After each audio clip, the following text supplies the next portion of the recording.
Thank you very much. There will now be an opportunity for silent prayer or meditation.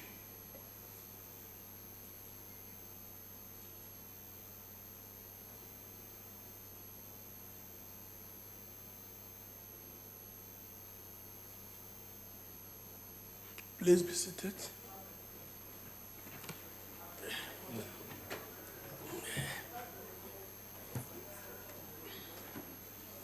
The secretary will read the order of the day.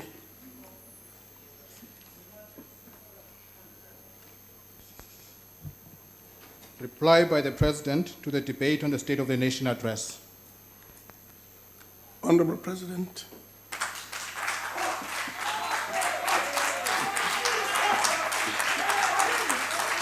Thank you.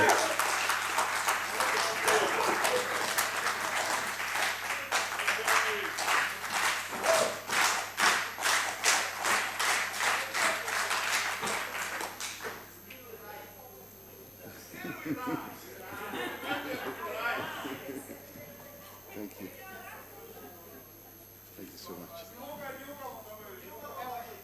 Cheers.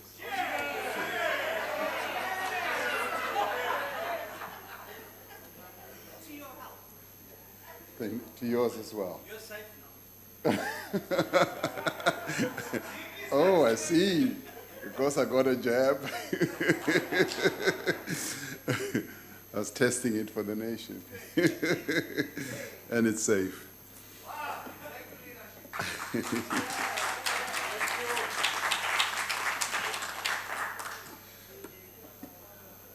Chairperson of the Council of Provinces, Mr. Amos Masondo, the Speaker of the National Assembly, Ms. Thandi Modise, Deputy President David Mabuza,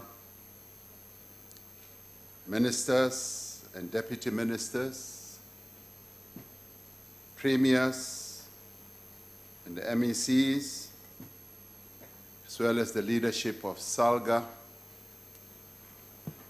Thank you for this opportunity to reply to the debate on the State of the Nation. I'd firstly like to thank all the honorable members who participated in this debate, particularly those who dealt with what I would call the substantive issues of national importance, issues that we are facing today. We welcome the many valuable contributions and suggestions, because there were a number of suggestions, and where they were sincere and practicable and constructive, we will take them to heart and see how best they can be taken up. We also welcome the criticism. Members of Parliament have all the right to criticize, and some of the criticisms were laced with insults, personal insults for that matter, which I think is really not warranted and called for. Because this is a house which our people take very seriously, where we should engage in a very serious manner on national issues. We take all these contributions, as I said, seriously, because in the end, they enrich our national discourse, our debate, and they will strengthen our response to the challenges our country faces. 11 months ago, when we declared a national state of disaster in response to the coronavirus pandemic, I said to the people of South Africa that we shall overcome. I said we shall overcome. I said, like I did say last week, that we will rise. And indeed, we will rise. This is inevitable because of the strength and the resilience of the people of this country. Yesterday, this great and hopeful nation,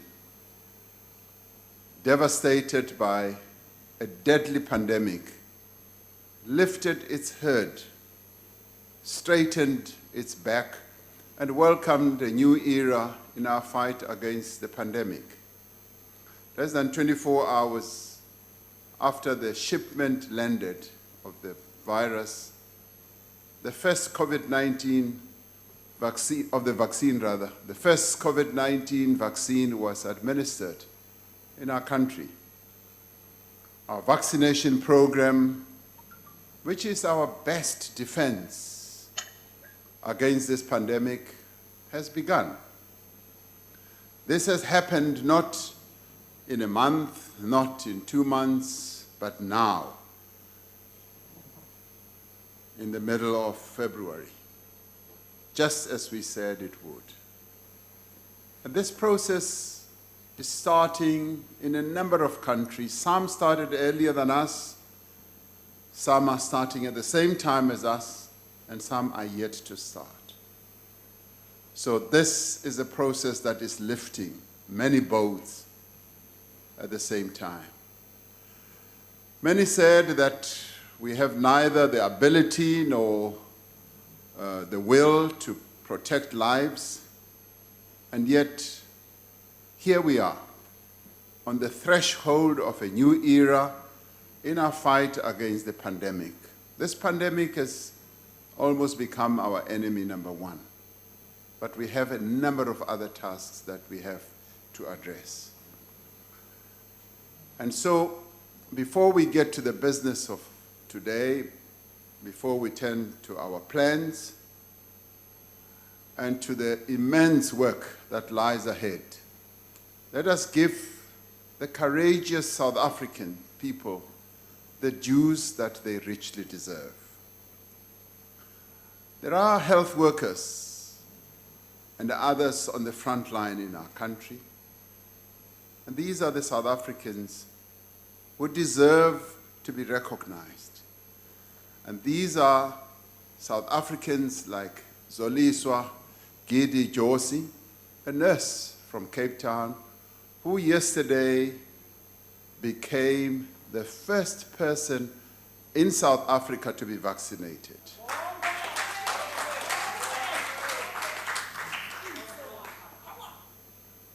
She, like many others, have been in the front line, willing to even sacrifice their own lives so that all of us could live. But there are many others, millions of our citizens, who, despite the difficulties this pandemic has imposed on them, never lost faith. They never lost faith in their country or in the commitment of this government to serve and protect the people of South Africa. And this government has protected the people of South Africa, whether we like it or not.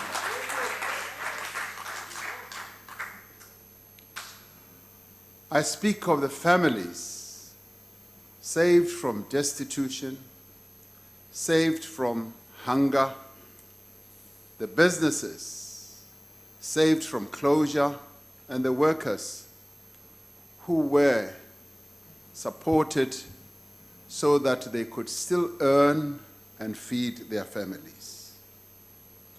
I speak of our social partners in business, in labor, and in civil society, who stood by the people of South Africa.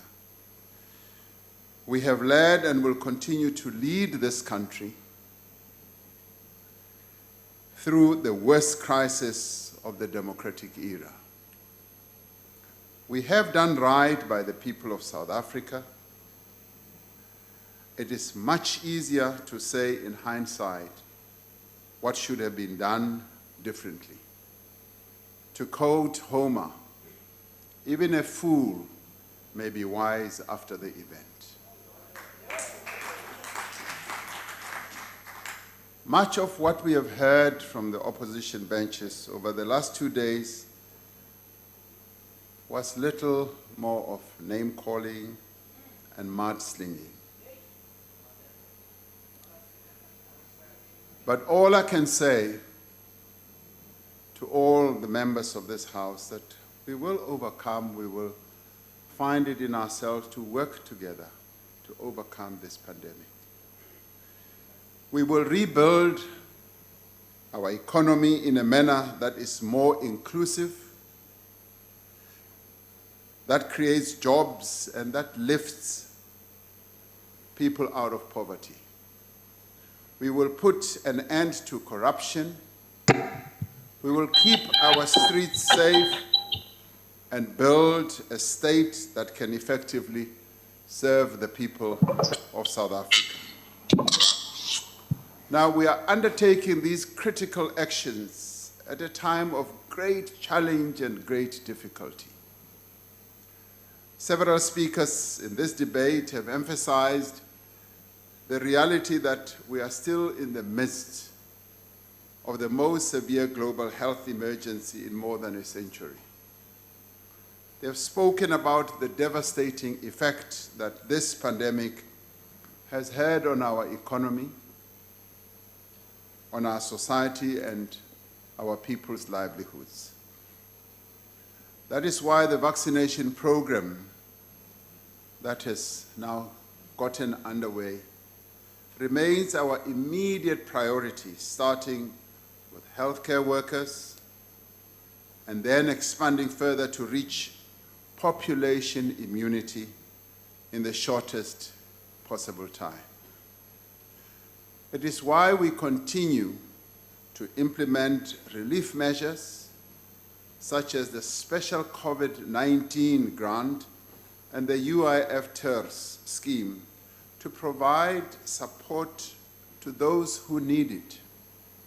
And there are many people who need the support, but with our limited resources, we can only reach those that we can.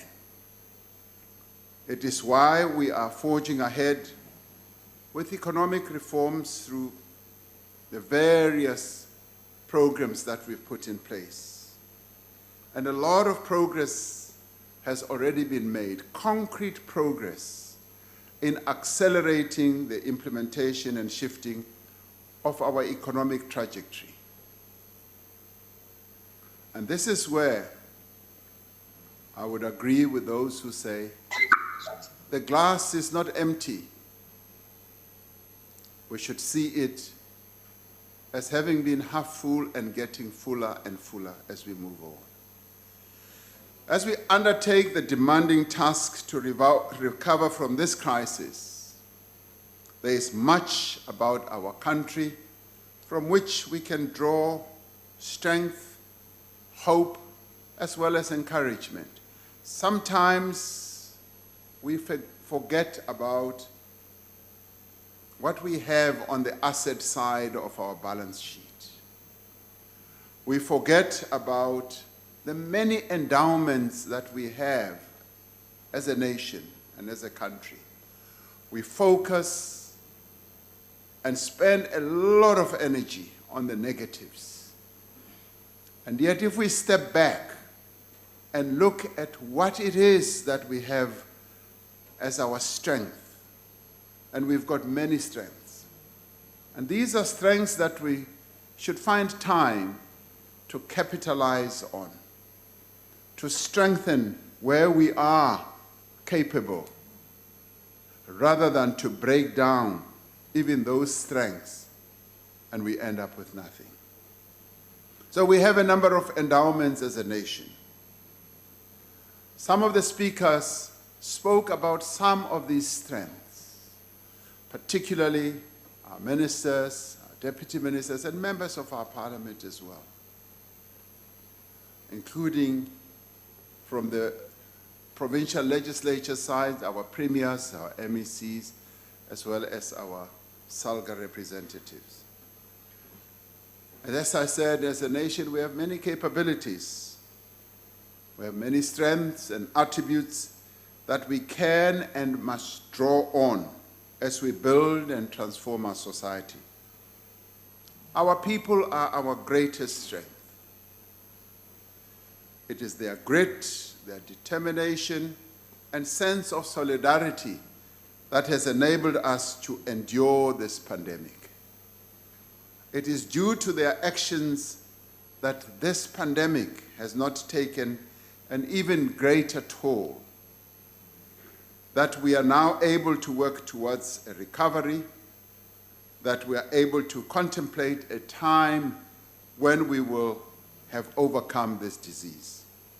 This pandemic has not only revealed so much about our character as a people, but it has also revealed the depth and diversity of expertise in our country.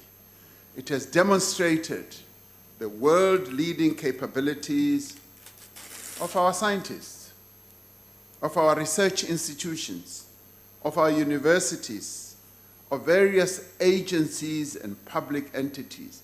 But it has also revealed the strength of some of our companies and a number of our own citizens at an individual level, at community level, at family level. As mentioned in this debate, South African scientists and engineers and manufacturers were able to design and produce personal protective equipment and thousands of medical ventilators within a matter of months to respond to a desperate need. A number of our producers for PPEs were even able to start selling on the platform that we set up at the African Union. And they sold to a number of countries on our continent. And this was born out of the capabilities that we have, the inventiveness that we have, and the innovation that resides in this country. These are things that we need to highlight and to be proud of on the asset side of our balance sheet.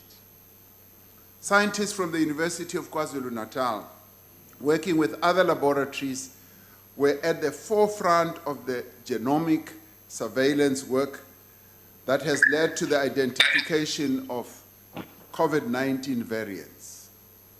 Several South African scientists and researchers at a number of world-class institutions have been involved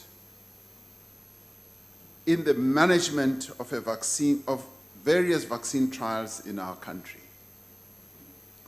BioVac, a partnership between government and the private sector, is using the vaccine storage and distribution infrastructure and capabilities to assist with the distribution of COVID-19 vaccine to different vaccination centers that have been set up in our country. And people have been saying, because they're doubting Thomases, they have been saying, are we going to be able to distribute and administer these vaccines? Because they only look on the negative side of our balance sheet. They must also look on the positive side of our balance sheet and know that we've got institutions such as BioVac who are now rolling out these vaccines, and who will make sure that they are rolled out in the most efficient way. Yesterday, when I went to Khayelitsha Hospital, it was like clockwork. The health workers have been well trained, the same at Steve Biko in Gauteng. Health workers have been trained, they are prepared, they are ready to administer this vaccine.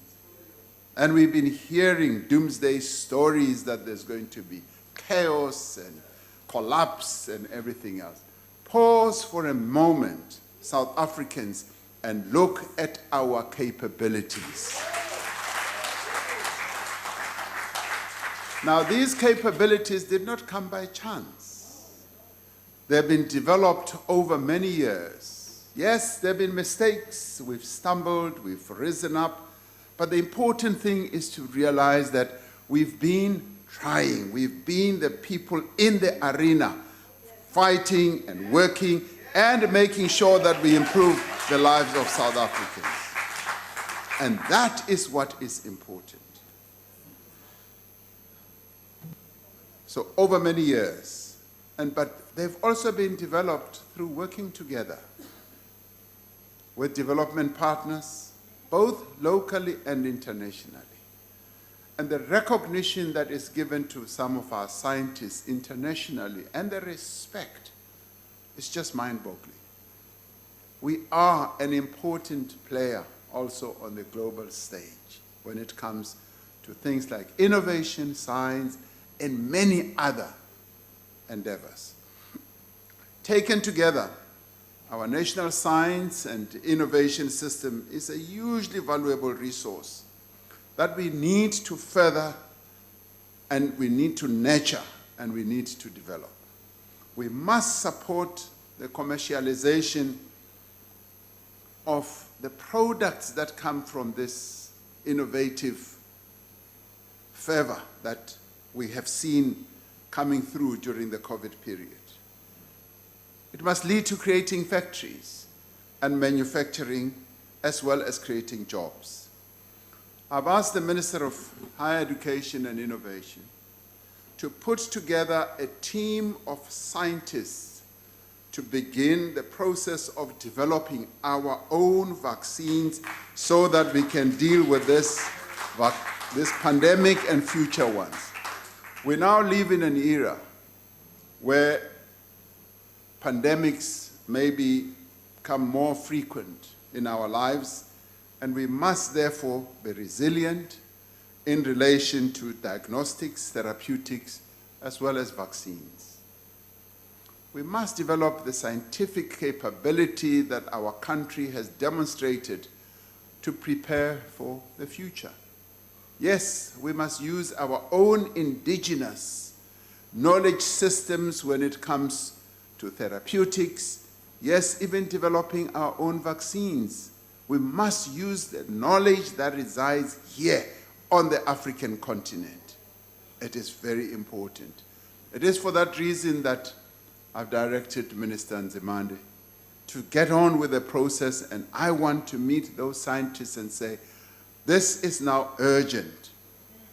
It is urgent that we develop our own capability and not be running around the world, scouring the whole globe looking for vaccines. We must develop them here and now.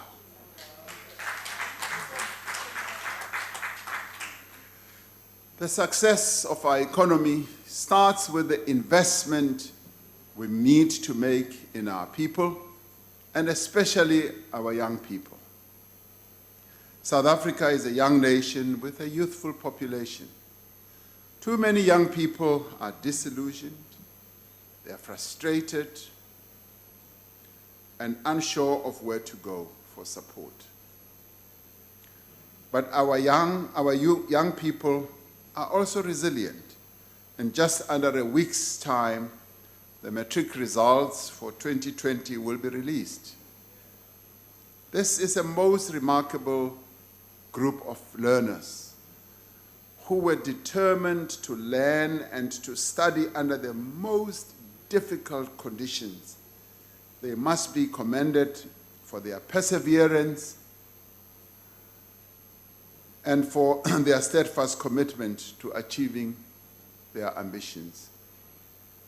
As a country, we have identified youth employment and development as one of our most important priorities, not only because the high rate of unemployment is unacceptable, but also because we need young people to grow our economy. We need to harness the energy of these young people, the skill base that they have, and develop their skills But we also need to harness their dynamism to meet the challenges of the present as well as for the future. That is why we are providing young people with pathways from learning to earning. We are mapping the services available to young people in every community to identify gaps and target our intervention to the areas of greatest need. We are expanding the funding availability for digital and technology skills and in global business services through an innovative model that links payment for skills training to employment outcomes. The Youth Employment Service that we launched in 2018 has created over 50,000 work experiences and generated over 2.8 billion rand in new salaries for the young people that have gone through the program. The Employment Tax Incentive Support Scheme supported well over 1.5 million jobs for young people in the 2019 and 2020 financial year. This is a phenomenal progress that has been recorded in relation to employment tax incentive. The foundation for all these efforts is laid in the early years of a young person's life. This is why maternal health, child nutrition, and early childhood development are vital for the transformational process that government is involved in. That is why we are still focusing on the provision of antiretroviral therapy and working towards the elimination of mother-to-child transmission of HIV. It is why, for example, one of the programs under the Presidential Employment Stimulus is to provide financial support to over 100,000 early childhood development practitioners to enable them to reopen or keep open their early childhood facilities. It is also why the COVID-19 social relief measures that we implemented are so important. It is that support that is necessary at the social level that has helped our people get through this pandemic. The temporary increases in payments to social grant recipients and the special COVID-19 grant provided significant support to poor households at a critical time. The economy is already showing signs of a strong recovery that is on the horizon. Just yesterday, we received new results from the third wave of the NIDS CRAM survey, which is a collaboration among several South African universities. This is a very representative study at a national level, which has been tracking the impact on households of the pandemic since the beginning of this pandemic. This data shows that by October last year, total employment had recovered to almost reach the level that we saw in February just before the pandemic. So this, in a number of ways, is progress.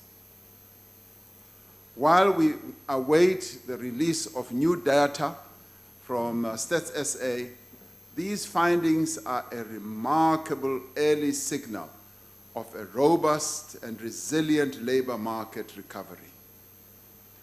This recovery in employment is the result of both the phased reopening of the economy as we brought the virus under control, as well as the success of relief measures such as the UIF TERS that were implemented as part of our emergency stimulus package. It is these green shoots that we must now continue to nurture as we steer the economy towards a full recovery and further growth. However, there are several areas of concern that the study also found out or reported on. The same survey found a high degree of turnover in the labor market, which means that those who lost their jobs in April are not necessarily those who gained jobs in October. Women are working fewer hours, and their employment levels have not recovered as robustly as the employment levels of men.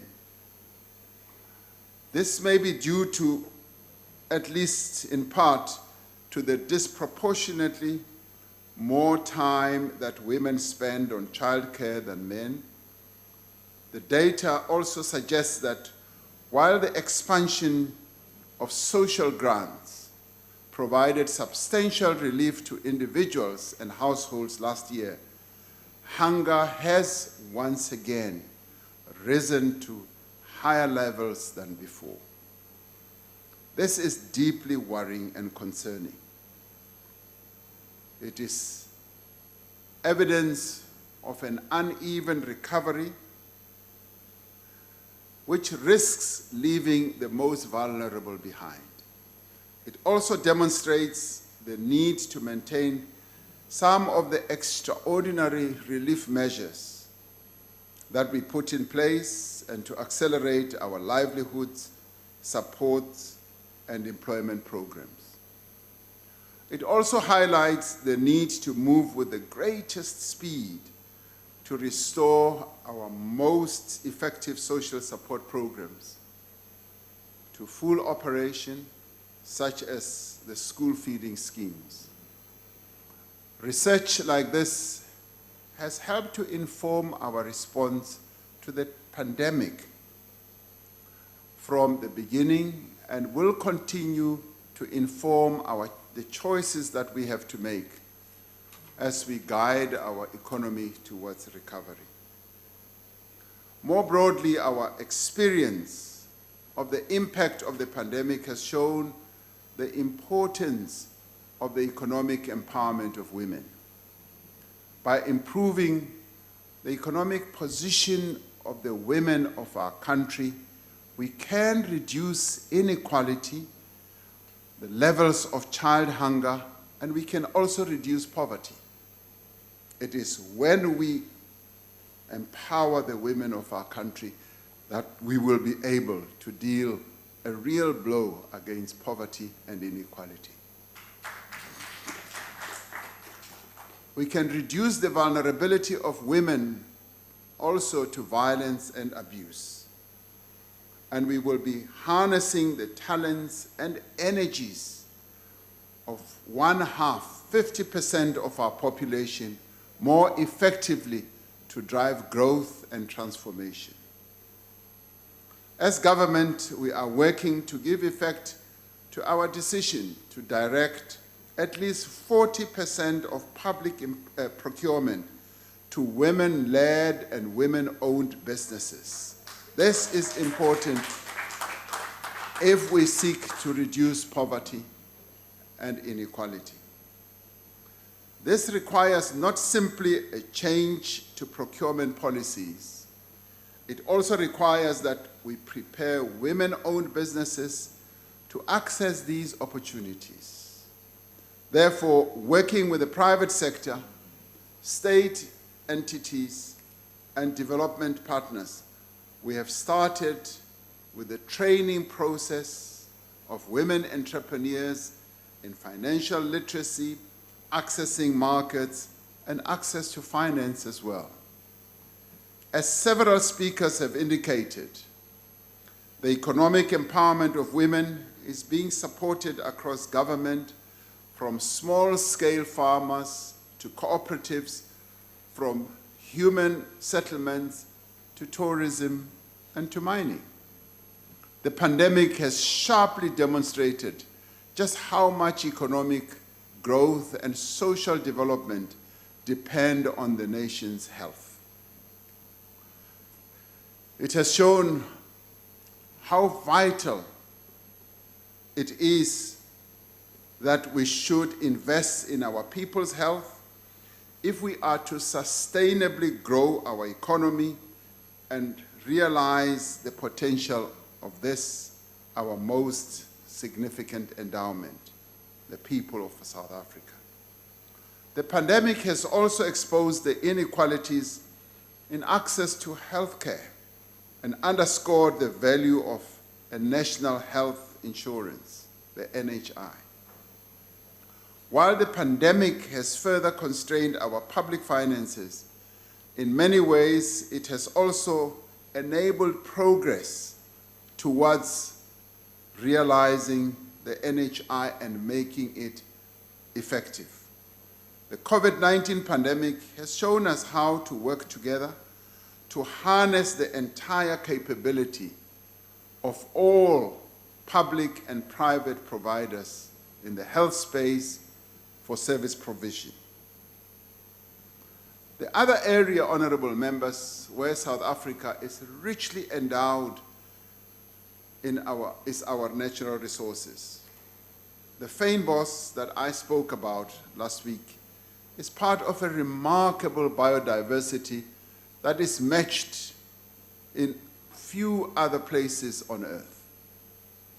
We have a great responsibility to conserve this diversity of fauna and flora, but also boundless opportunities to use this ancient resource for sustainable growth and development. Now, using our indigenous knowledge to produce things like cosmetics and pharmaceuticals products, to develop our ecotourism, we are creating new businesses and new jobs while making a priceless investment in sustainability. Now, our country is a country of great agricultural promise as well. We are a producer and exporter of a wide variety of agricultural products. Our agricultural products are sought in many parts of the world. The investment we are making in agriculture and agro-processing will enable us to fully realize the potential of this great renewable resource. But to be successful, we need to align agricultural development with an effective and accelerated land redistribution program. It is when people have land that we will be able to realize this great dream that we have. We should not, as some honorable members do, see a trade-off between land reform and agricultural output. The two must be complementary and they must be mutually reinforcing. And we must use our own experience, not seek to import experiences from elsewhere. We must use our own lived experience here in South Africa to resolve the land question. Providing more land to many South Africans, along with the means to productively work the land, is not only about correcting a past wrong. It is also about building a prosperous and a more inclusive future. A future that includes everyone, and not only some, as has happened so many times in our past. The wealth that lies beneath our soil has been central to our country's economy for nearly 150 years. However, this wealth has not been equally shared amongst the people of South Africa. It's only been shared by some, and it's also only being shared by some who are not even in South Africa but elsewhere. However, this wealth belongs to the people of South Africa. We have extensive reserves of some of the most valuable minerals and extensive mining expertise in South Africa. Mining was one of the sectors of our economy that recovered significantly following the easing of domestic and global lockdown restrictions. We are working with the industry to promote renewed investment through a conducive policy and regulatory framework. This includes efforts to reduce current timeframes for mining, prospecting, water, and environmental licenses. Yes, investors have complained that it takes far too long for them to get their permits and their licenses. And I've said to colleagues that we now need to inject great urgency to all this. To encourage the expansion of the industry, the Department of Mineral Resources and Energy has drafted an exploration program implementation plan. South Africa's natural beauty, its long coastline, its developed infrastructure, and its rich cultural diversity have made it a destination of choice for travelers from various parts of the world. Much as we are a distant destination for some parts of the world, it has still succeeded in being a choice destination. We are mindful that for our international tourism arrival numbers to reach pre-COVID periods, or levels rather, the vaccine rollout and adoption of biosecurity standards remains critical. The e-visa regime that we've sought to implement remains one of the key enablers for tourism recovery in our country. Domestic tourism remains the pillar of the recovery of the sector, and we are encouraged by collaborative efforts by all stakeholders to grow this market, this domestic market, in an effort to save businesses and jobs in the tourism sector. Now, tourism has been a resilient sector over decades, and even during the pandemic, with the work that we are doing now, we are confident that the sector will survive, it will revive, and it will grow again. Among our most valuable natural resources, as we build a new economy, are also the most plentiful: the sun and the wind. That is why our Integrated Resource Plan 2019 envisages a substantial increase in the contribution that renewable energy makes to our country's energy supply. It is why Eskom is expanding and strengthening the transmission grid to facilitate the connection of renewable energy by participating itself in the building of renewable energy generation capacity. Now, those who've been saying Eskom must enter this market, Eskom is in the process of doing precisely that. It has the depth of knowledge, it has the depth of capability, and we would like it to play in that market. Apart from reducing the country's carbon emissions and ensuring substantial water savings, our renewable energy program presents great opportunity to boost local manufacturing and job creation. Another of our natural endowments is our location and our geography. We are exploiting this through our special economic zones, using them to strengthen our industrialization drive and bring development to local areas. Now, if you look at how other economies that have now become big economies have grown, they started industrializing their economies through special economic zones. Now, our own Kucha SEZ now has a mature portfolio with one large anchor investor, and the Tshwane Auto SEZ has a major company driving the localization of components in the area.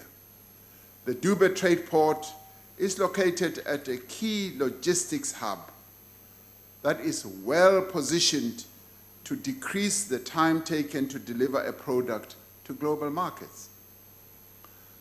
Using learnings from our own Kucha SEZ, and as I prefer to call it Ngucha, the Kucha Development Corporation is providing advisory services to governments and to development agencies in a number of countries on our continent. The project opportunities have been identified in Cameroon, in Nigeria, and Zimbabwe. Now we have developed this homegrown capability by one of our agencies, which is government-owned. Another of our strengths as a country is our position in the global community and also on our continent. We are a country that is at peace with ourselves, but we are also at peace with the rest of the world. Over the past year, South Africa has been hard at work towards promotion of the African agenda during its chairship of the African Union. We have worked with a number of member states to develop a comprehensive and coordinated response to COVID-19, with a view to promoting the economic empowerment also of women and to silence the guns. We have made enormous contributions in our international work. We used our position as a non-permanent member of the United Nations Security Council to strengthen the ties between the United Nations and the African Union bodies, particularly in the areas of peacekeeping and conflict resolution. We are a sought-after partner at the international level, as various players in the world seek to address a number of challenges and problems. They always seek us out. A number of our own citizens are already being placed in a number of places in world bodies and in continental bodies. The sustainability of our economic growth and development depends to a great extent on the development of the entire Southern African region. This is gaining increasing importance and is presenting greater opportunities now that the African Continental Free Trade Area is in operation. We're working with other countries in our region to consolidate peace also in countries that are facing challenges such as Mozambique and the DRC and others. And we have worked very hard in South Sudan to ensure that peace is also installed. The Deputy President has been working with various partners in that part of the world. Our country, honorable members, is at its most promising when these great endowments are exploited and relied on, as we combine to create something that is altogether new as well as innovative. For more than a decade, the government has been working with various partners, including the private sector and academia, to develop the hydrogen fuel cell and the lithium battery storage technologies. This work serves two important developmental objectives. It offers the possibility of a new renewable source of energy, while at the same time establishing new uses and new markets for the platinum group metals that are abundant in our country. Hydrogen and the fuel cell technologies, which use platinum, offer an alternative source of clean electricity, while hydrogen allows for energy to be stored and delivered in a usable form. Through this Hydrogen South Africa strategy, government and its partners have successfully deployed hydrogen fuel cells to provide electricity in some of our schools and to build hospitals established as part of the country's COVID-19 response. Now, after a decade of investment, we are now ready to move from research and development to manufacturing and commercialization.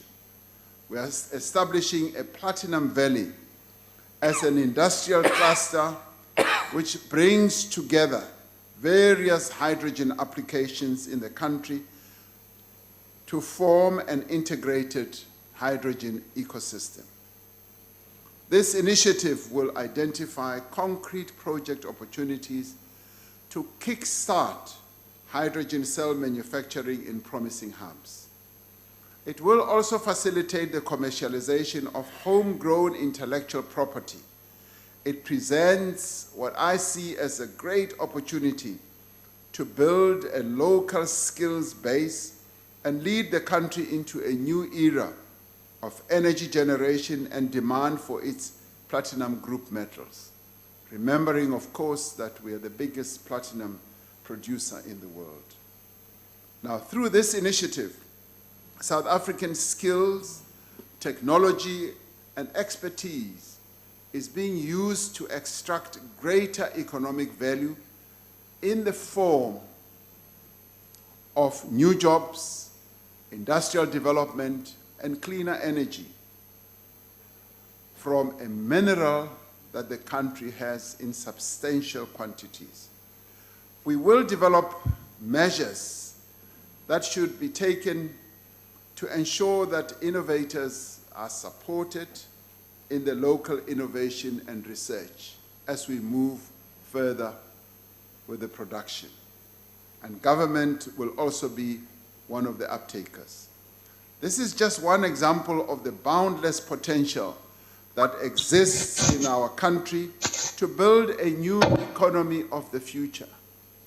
And this stands in our good stead on the balance sheet side on the positive asset side of our balance sheet. As several speakers in the debate noted, we do need to work with greater urgency and at greater scale to address the challenges that we face. That is why the State of the Nation address focus on progress and not promises. And those who extracted promises and promises and promises maybe read it otherwise. But we focus on the progress that we've been making. And discerning critics, when looking more closely at what we were reporting here, have been able to say, yes, progress is being made. There are green shoots. We never said that we are going to do everything all at one go. All of it, in terms of handling corruption, local government strengthening the capability of the state, these are processes that I've often said we all need to work together to achieve. Our country has been in a difficult situation for a number of years. And I've invited all of us that we should work together. There is just no other way. And yes, I do welcome some of the suggestions that were made, including from bills that people want to propose and what have you. That's fine. Let's put it all in the pot and let's see how we can work together to build this South Africa.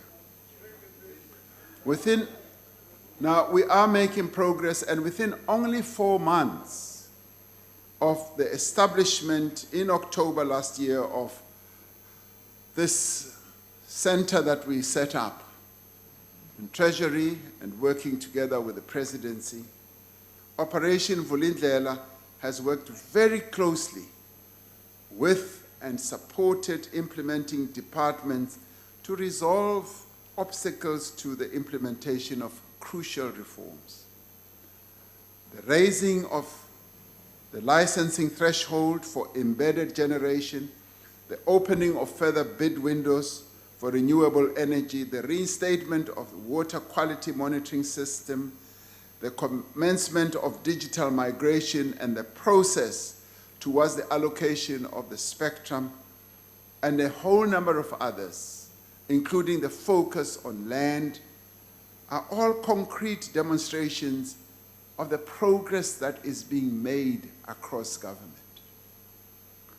During the State of the Nation address, I said that we would publish the revised critical list, skills list rather, for public comment within 1 week, and I'm pleased to announce that the list was gazetted this morning. So this is already happening. We have entered what I see as a new era of implementation. But implementation and action.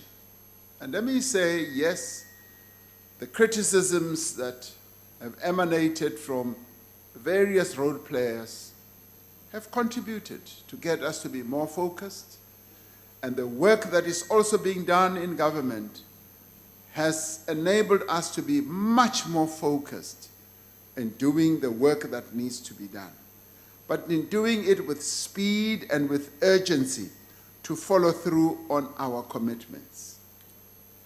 I have spoken this afternoon of some of this country's strengths and capabilities, of how we have nurtured them and how we should continue to develop them. Because all too often we overlook them. We just focus on the negative. All too often we find ourselves distracted by the political intrigues of the day. We are too often overcome by the unrelenting pressures of the moment, so that we fail to see the enormous potential that resides within this nation. And all we need to do at times is to sit back and smell the coffee and see that great things are possible in this land. And if we fail to see that potential, and if we fail to recognize our strengths, then we will fail to seize the opportunities that they present for building a better society. A week ago, I stood here. I was forthright about the severe challenges that we face as a nation and about the many crises that we must endure to overcome.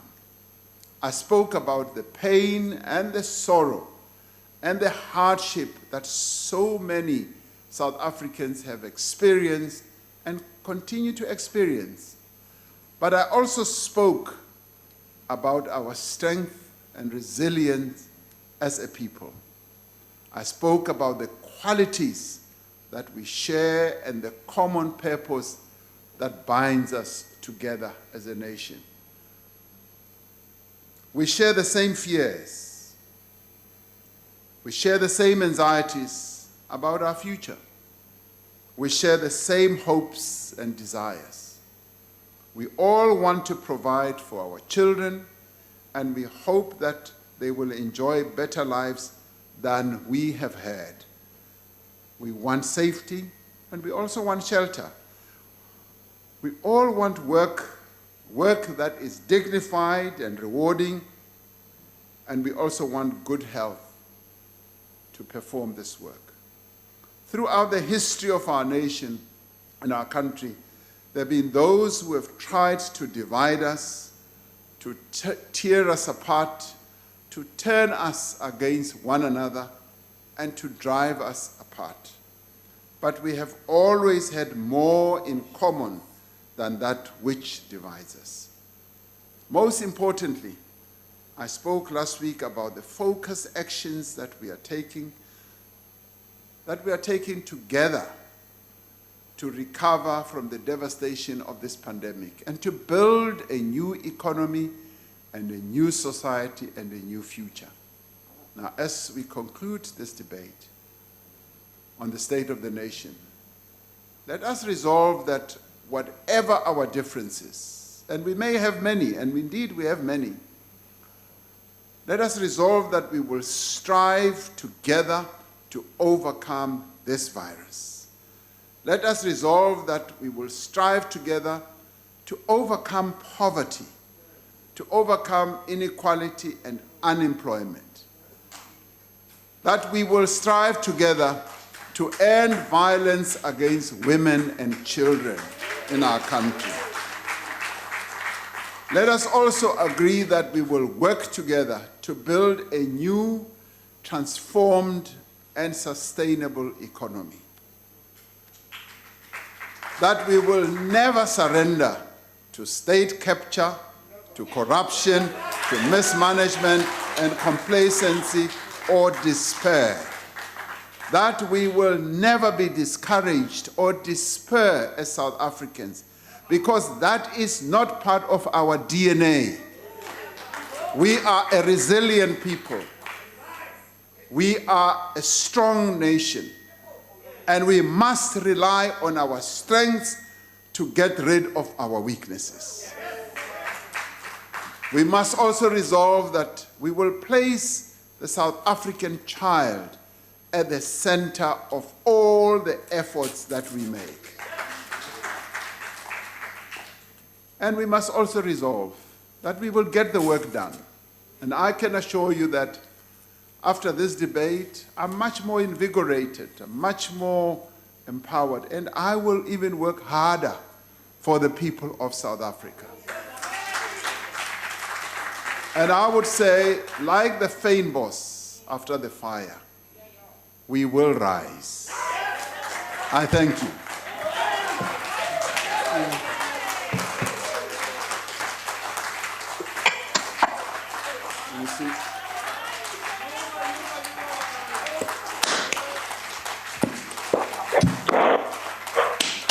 Inspiring. Thank you very much. We have now come to the end of the President's reply. I just woke up. I take this opportunity to thank the Honorable President on behalf of this Parliament and honorable members. That concludes the debate on the State of the Nation and the business for the day. This joint sitting is adjourned. Long live President Ramaphosa, long live! Thank you, Mama. Thank you, President. Give this house some dignity. Thank you, President Ramaphosa. Thank you.